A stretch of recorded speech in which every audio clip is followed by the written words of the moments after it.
Kenapa orang sholat tapi maksiat? Gitu ya nggak ngajina orang eta we.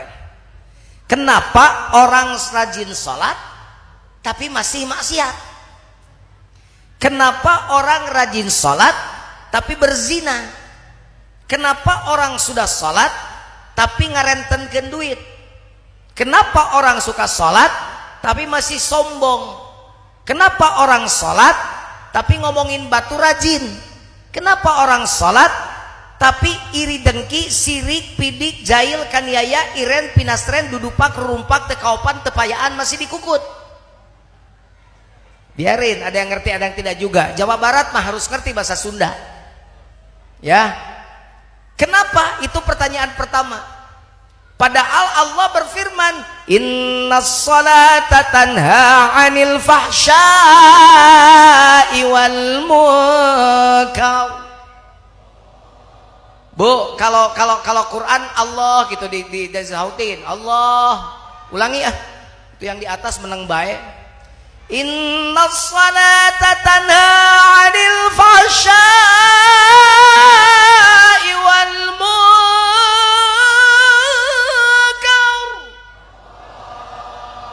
Mangkudan kawarung mayarshabun.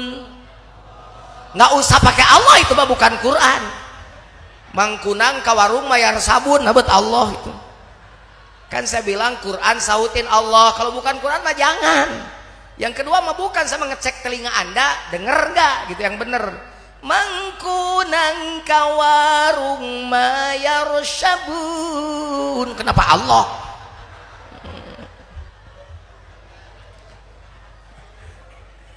Inna sholata, sesungguhnya salat itu tanha 'anil fahsya'i wal munkar, mencegah perbuatan keji dan mung. Artinya mestinya kuduna orang yang sholat itu sudah berhenti mungkar. Tapi kenapa orang sholat mungkar dikerjakan, orang sholat sombong masih, orang sholat makan renten masih, makan riba masih, minjem ke bank emok biasa. Kenapa ibu ketawa? Pelaku ya, di belakang tuh pelaku ya. Minjem duit ke bank emok tiap hari berdiri saya berjanji.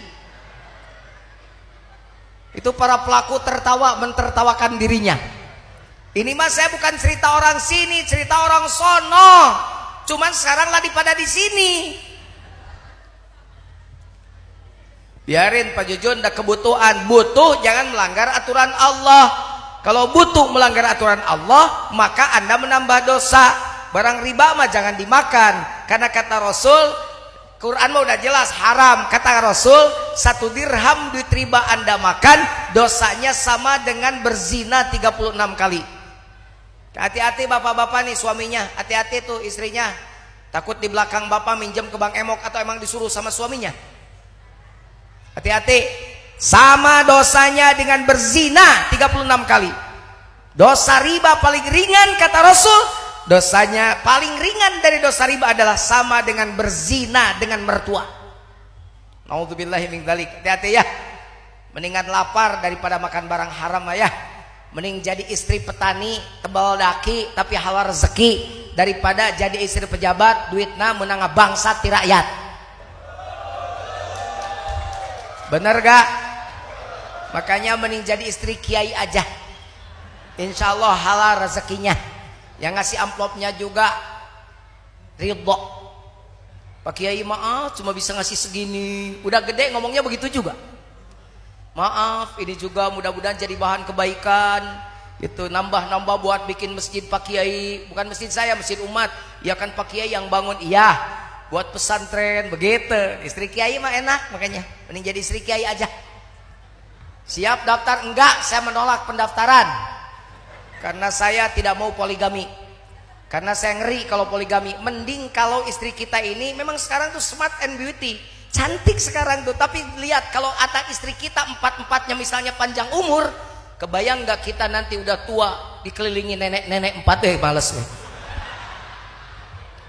Makanya udah dah, Saya mah cukup satu saja, satu di Bandung, satu di Bekasi, satu di Bantar Gebang. Nggak, bercanda, just kidding. Saya sudah janji pada istri saya, demi Allah mama, saya tidak akan tergoda oleh nenek-nenek.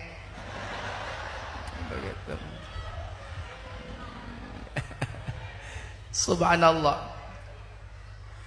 Coba sekarang orang sholat tapi larangan Allah dilanggar terus. Iya Pak Jujun, kan saya mau orang butuh. Pak Jujun ngomong gitu kan cukup duitnya. Kalau saya kan suaminya BP7, bapak pergi pagi-pagi pulang petang, penghasilan pas-pasan. Pergi pagi pulang petang bawa duit cuma 10.000. Kacida piraku resiko ke dapur sapoe 10.000.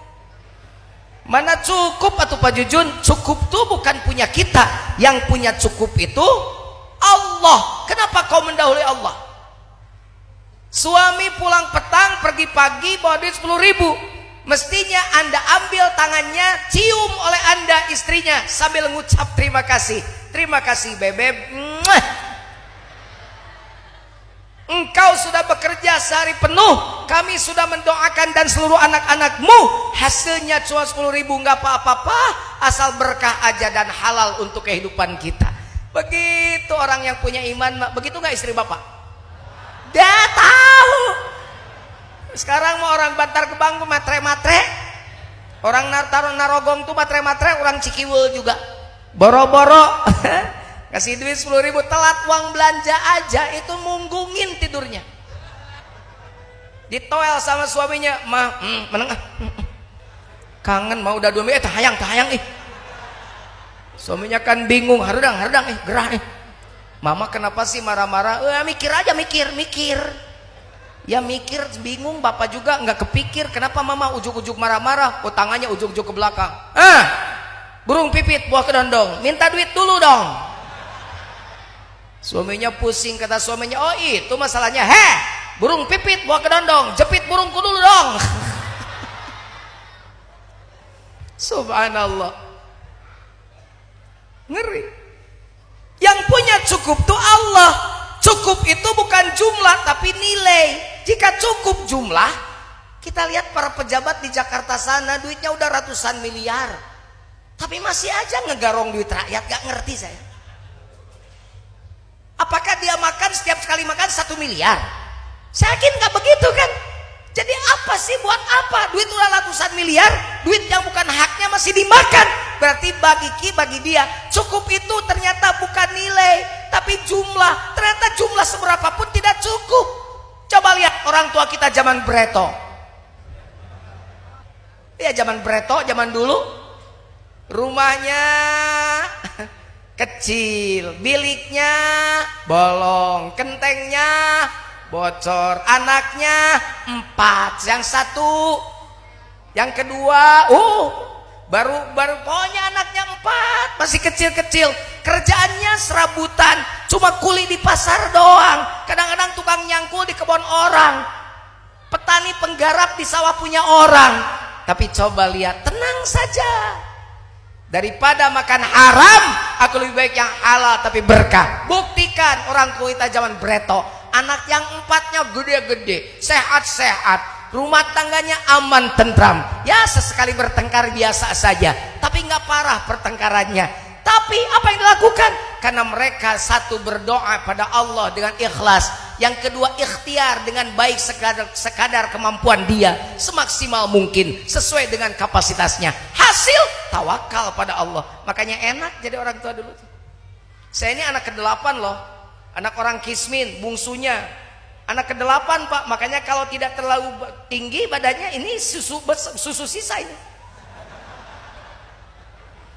Kakak saya kan begini, masih begitu nyusunya. Saya mah udah ke-8, udah begini. Tapi hebat tuh ibu saya, ibu rumah tangga biasa. Bapak saya tukang petani penggarap, nyangkul kadang di sawah kebun orang. Tenang aja, anak 8 gede-gede. Ini yang bungsunya aja udah jadi doktor, calon profesor. Coba yang ini. Kenapa? Karena halal yang penting orang tua kita dulu tuh. Saya tinggal di tengah sawah, rumahnya terpencil satu, sekarang jadi pesantren. Nah itu dulu rumah cuma satu-satunya. Itu ada orang yang suka menggembala itik, ya, meri tesok di angon ke sawah. Ceritanya pas pulang ibu saya menemukan telur bebek itu satu. Beliau tidak berani menggoreng telur bebek itu meskipun beliau menemukan, tapi beliau datang dulu ke tukang ya yang punya itik itu. Mang Mimin, iya nok berina, ayah kapena ku ece di sawah. Kata yang Bang Mimin yang punya itik, "Wios atuh nyimas, biar atuh ibu, buat ibu aja." Baru digoreng pakai tauco, dikocek biar banyak. Dibagi ke 8 orang. Anaknya gede-gede, sehat-sehat, insya Allah soleh-soleh, karena dibentuk dari makanan yang halal.